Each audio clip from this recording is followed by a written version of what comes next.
The espresso machine on your countertop costs $2,400. That's the number on the receipt. The receipt is not the price. The price is what that espresso machine does to the room, the shelf, the second Tuesday of every month when the descaling light comes on, the 12-year window between the day you bought it and the morning you'll finally admit you preferred the $8 drip pour-over you had before. The receipt closed in 6 minutes at checkout. The price stays open. Every object you own has two tags. The first tag is the sticker. The second tag is longer, is the maintenance schedule, the shelf square footage priced at your apartment's per square foot rent, the mental weight of one more thing to look at, the insurance rider, the accessory it made necessary, the milk frother, the descaler, the specific portafilter tamper you didn't know existed until year 2, and the compound interest on the money you spent that will never touch a brokerage account. Nobody in the store hands you the second tag. It gets billed to you monthly, for years, in ways your bank statement doesn't itemize. And the way most households move through the world, the way I moved through the world until roughly the winter of 2019, is by seeing the first tag and never checking the second. This is a video about the second tag. 10 quiet rules, drawn mostly from a book that came out in 1992. Vicki Robin and Joe Dominguez, Your Money or Your Life, and repackaged in every minimalism wave since. I'll flag where each rule comes from as we go. The rules aren't the point. What happens to your net worth when the second tag becomes visible? That's the point. 240 seconds in, let me tell you what I did with mine before we start. Back in the winter of 2019, I sat down at a folding kitchen table with a notebook, a bank statement, and a stack of receipts I had been letting accumulate in a shoebox for 3 months. And I did what Robin and Dominguez called the life energy audit. One column for what I paid, one column for how many hours of my working life that dollar amount represented. I did it wrong the first time. I did it right the second time. The number at the bottom after the second pass was $34,000 a year of what I would now describe as second tag drag. Money that had left my account not because I had chosen anything, but because I had inherited defaults from a life I no longer lived in. Nothing about the accounting was hard. That's the part I want you to sit with as we walk through the rules. Nothing about any of this is hard. Look at the math on that. Right, let's take the first rule. Rule 1 comes from the middle chapters of Your Money or Your Life and gets repeated so often it started. The rule is the real price of an object is the sticker divided by the realistic count of times you'll actually use it. Not the aspirational count, not the count you imagine at checkout, the realistic count. This distinction is where every honest reckoning of the second tag begins. Take a $3,000 suit. If you wear it 250 times over 8 years, weddings, funerals, quarterly review meetings, the 2 client dinners a year where the suit is the point, the sticker converts to $12 a wearing. $12 a wearing is one of the great bargains in adult life. Take the same $3,000 and put it into a jacket you wear 4 times before it hangs in a closet for the next 6 years, and the sticker converts to $750 a wearing. $750 a wearing is a hotel room. You are renting a hotel room every time you leave the house. The move is not to declare that expensive things are wasteful. That framing is broken.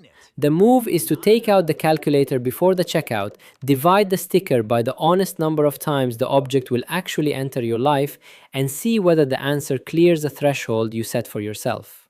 I set my threshold in that winter of 2019 at around $3 a use for anything under $50 and around $10 a use for anything from $50 to $1,000, and, this is where the count starts to hold up, under $30 a use for anything above $1,000. The threshold isn't the point either. The point is running the number at all. Most objects fail the calculation. That's the finding. The $3,000 suit you'll wear 250 times passes. The $50 novelty kitchen gadget you'll use twice fails. The $2,400 espresso machine on your countertop, the one from the opening, depends entirely on whether you're the person who's going to pull 480 espresso shots a year for the next 5 years, or the person who's going to average 6 shots a year and finally break the milk frother in year 3. Run the numbers yourself. It takes about 30 seconds. That's the whole first rule. Rule 2 you apply to the objects you already own, and the framing comes from a corner of the same book plus the entire modern decluttering literature that borrowed the idea back from it. The rule is for every object in your home, ask whether you would go out and buy it again today if it disappeared overnight. Not whether it has sentimental value. Not whether it was expensive when you bought it. Not whether it might come in handy later. Whether you would this weekend get up, drive to a store, hand over your card, and repurchase this exact item because you need it or want it enough that its absence would be a functional problem. Most things fail this test. That is also the finding. Roughly 70% of what accumulates in a household after 10 years of adult life would not, if you were honest with yourself, be repurchased today. That percentage isn't from a study. That's from doing this test in 3 separate homes with 3 different people over 4 years. Your number may be different. It will not be different by much. The reason the test works is that inertia and sunk cost are the two largest sources of ownership drag, and this framing collapses both of them into a single question that either has a yes answer or a no answer. Objects that clear the test stay. Objects that fail it, the decorative bow your aunt gave you in 2014 that has held nothing but its own emptiness for 11 years, the bread machine, the exercise equipment you bought in January, the third guitar, they don't stay because they belong. They stay because you already spent the money and can't emotionally close the loop. Selling or giving them away closes the loop for you. That's what the rule does. And once you close 100 loops, the second tag on your remaining objects starts to feel less like an accusation and more like an ordinary consumer bill. Rule 3 sits underneath the modern electronics and appliance replacement cycle and is the one most households violate hardest. The rule is, don't upgrade a working object because a slightly better version came out. Upgrade only when the current object has mechanically failed or has become unable to perform its core function. The phone still makes calls, receives messages, opens a browser, and doesn't drop the connection. It's fine. The refrigerator still cools food to spec. It's fine. The car still gets you to work and back without a mechanical incident. It's fine. The television still displays a watchable image on the couch. It's fine. There is an entire consumer economy premised on convincing you that fine is a category that expires every 18 months. It doesn't. Fine is a category that expires when the object no longer performs its function. This isn't asceticism, this is the frame the wealth management side of the industry has quietly used for 100 years, applied to household objects instead of portfolio positions. You don't rotate the portfolio because a marginally better allocation is theoretically possible. You rotate when a position has structurally failed. The same discipline applied to the phone, the appliance, the vehicle, the household electronics over a working lifetime is the difference between paying the sticker 8 times over 20 years and paying it 3 times over the same window. The compound of that difference is where the rest of the video lives. Brief aside, because this is the natural break in the walkthrough.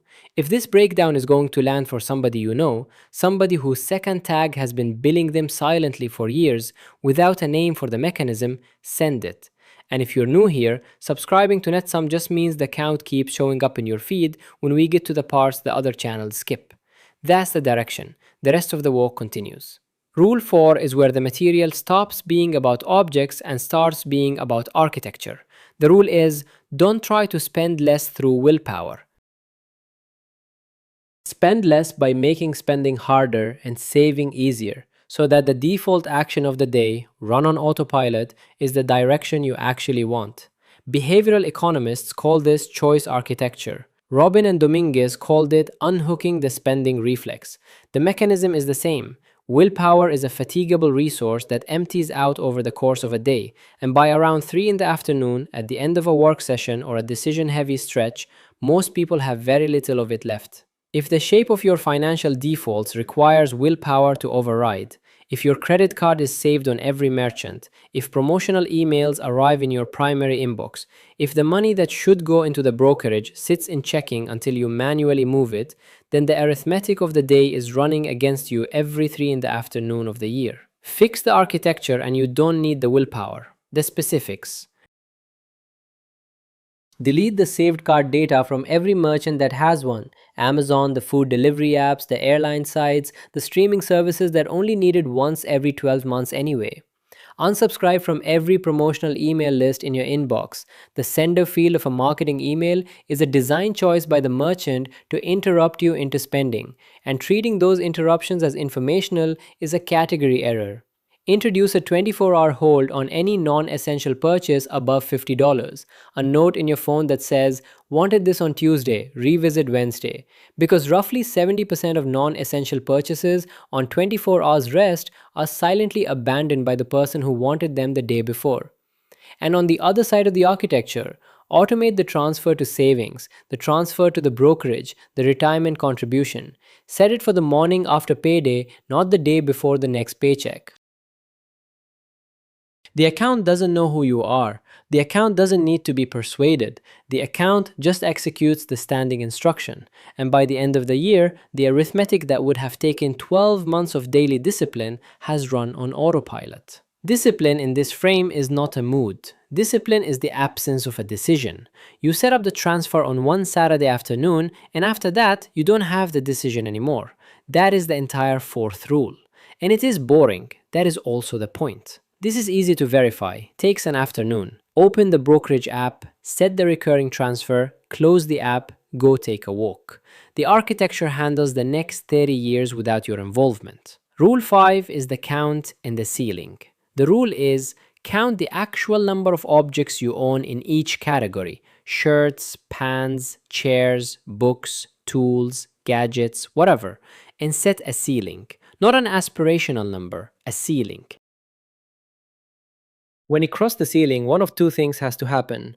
You don't buy the new object, or you remove an existing object of the same category before the new one enters the house. The count destroys the illusion of your own volume. That is why the rule works. Almost no adult who hasn't done this exercise has an accurate mental estimate of how many shirts they own, how many mugs, how many pairs of shoes, how many books they haven't opened in the last 3 years. The estimate is always low by a factor of 2 or 3, sometimes more. The categories that people feel most confident estimating tend to be the most inflated categories in the count. The ceiling, once you set it, becomes the friction architecture of the household. You can't buy a new mug without either exceeding the ceiling, which forces a conscious violation, or removing an existing mug. The removal cost applied at checkout is what quietly kills roughly half of accumulation-driven buying. I set my own ceilings loose the first year. 50 shirts, 30 pairs of shoes, 300 books, 12 pans. Loose is fine. The point is not to hit an aesthetic minimum. The point is to have the number. The number moves one direction, no alternatives. You started with the count, so the count is the reference for every future object, and after a year of running it, the ceiling drifts downward on its own. Because most objects don't get replaced when they get removed. The removal proved they weren't needed. The Bureau of Labor Statistics Consumer Expenditure Survey, I'll spare you the specific tables, tracks household spending across roughly 150 categories. And the largest silent contributor to overspending in most middle-income households, after housing and vehicles, is the accumulation-driven refresh of the same category on autopilot. Shirts get replaced when there's no shortage of shirts. Pans get replaced when there's no need for another pan. The ceiling rule addresses this at the volume layer, not at the moral layer, and that is why it holds where buy less as advice does not. Rule 6 is the rental test, and it is the rule that saves the most money on new hobbies. The rule is, before you buy the equipment for a new interest, the camera, the road bike, the ski gear, the woodworking tools, the espresso setup, the ice fishing sled, rent it, borrow it, or use it in a facility that already has it for as many actual sessions as you would need to confirm the interest is durable. Durable is the word. Durable means the interest survives a season, or 6 months, or 30 sessions, whichever is longer. Most new interests do not survive that window. That is not a moral finding, that is a statistical finding. New interests have a half-life, and the objects bought during the enthusiasm phase of a new interest usually outlive the interest itself by 10 to 15 years, sitting in a garage or a closet as a monument to the checkout moment. The rental route lets you fail cheap. If you decide after 8 sessions of renting the road bike that you don't actually want to ride the road bike, you have spent maybe $300 total versus the $3,000 you would have spent on the entry level frame and the shoes and the shorts and the helmet.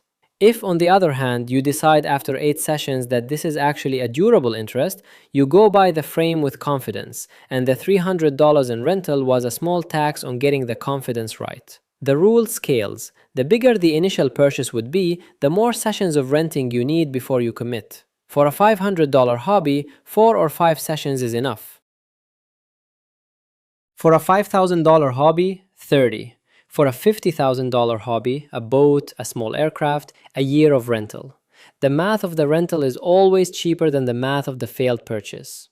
Rule 7 is the lifestyle multiplier. This is the one that quietly ends the most financial plans. The rule is, recognize that one large purchase almost always drags a chain of smaller ongoing purchases behind it, and price the chain, not just the purchase. Buy the house and you inherit the furniture, the landscaping, the property tax, the insurance, the maintenance, the tools, the storage for the tools, the seasonal decorations, the second bathroom's fixtures, the driveway resurfacing every 8 years, the roof every 20. Buy the boat and you inherit the slip fee, the trailer, the truck to tow the trailer, the winterization, the depth finder, the electronics, the fuel, the insurance, the accessories, the second boat you'll want by year 3. Buy the second home and you inherit a second everything, plus the travel back and forth to make the second everything worth the price of the first everything. The initial purchase looks like one line item on the receipt. It isn't. It is a subscription to a category of ongoing spend that will run for the lifetime of the object and often longer. The move is not to refuse large purchases. The move is to price the chain honestly at the point of the initial decision and to include the chain in the affordability question. If the initial purchase would consume 10% of your annual income, but the chain will consume another 20%, then the actual affordability question is not can I afford 10%, but can I afford 30% indefinitely without displacing the trajectory of the count. I know a handful of people whose financial trajectories were consumed almost entirely by the chain, never by the initial purchase, always by the multiplier that followed. The boat itself was never the mistake. The 11 ongoing chains of spend that the boat inaugurated, that was the mistake. And by the time the chains had run for 4 years, the boat had drained the equivalent of a house down payment, and the chains were structurally impossible to shut off because everyone in the family had adjusted their expectations upward to include the boat. The math is not about the boat, it's about what the boat compounds. Roll that number forward 40 years, and the spread on the person who priced the chain versus the person who priced only the sticker is measured in low 7 figures. Rule 8 is the one nobody talks about, and it is the rule that closes off almost every failure mode in the previous 7. The rule is define enough, the concrete number and the concrete lifestyle before your income starts growing rapidly, not after. The reason is arithmetic. Income tends to move upward across a working career, especially in the first 15 years.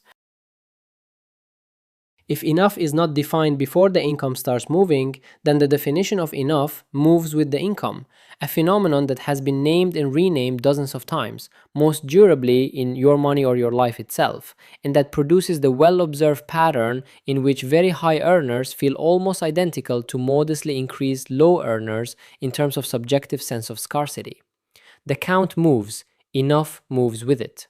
If, on the other hand, enough is defined early, a specific annual number, a specific set of lifestyle constraints, a specific ceiling on housing, transportation, ongoing consumption, then income growth above that ceiling routes automatically to the brokerage, the retirement account, in the accumulating reserve that eventually purchases what Robin and Dominguez called financial autonomy. The specifics of enough don't matter as long as they are specific. Some people set enough at $80,000 a year of spending, some at $140, some at $300. What matters is that the number is fixed before the income starts moving, and that the discipline of not letting the number drift upward as the income does is treated as the entire strategy, because it is the entire strategy. Every subsequent rule from 1 through 7 fails in practice when rule 8 is not in place. If enough isn't defined, then cost per use math starts including aspirational uses at aspirational scales. The disappearance test starts saying yes to more objects. The upgrade cycle starts firing more often. The friction architecture erodes. The ceiling drifts upward.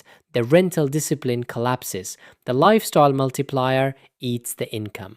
The whole architecture rests on Rule 8. Write down the date. Come back to it in a year. The number you wrote today, if you said it seriously, will still be the number a year from now. That is the entire proof. Rule 9 is where minimalism stops being about objects and starts being about what money actually measures. The rule is measure your financial trajectory not by the number of statusful objects you own, but by the number of adjacent lives you could step into if the current one stopped working tomorrow. That is the count that matters, not net worth for its own sake, not the balance and the brokerage as a number to admire. What matters is the spread between what you spend and what you have, the size of the reserve, and specifically what that reserve makes possible. The reserve is what lets you leave a job that has begun to cost more than it pays. The reserve is what lets you move to another city for a person or a project. The reserve is what lets you say no to a promotion that would consume the family's next 4 years. The reserve is what lets you say yes to an aging parent who has run out of options.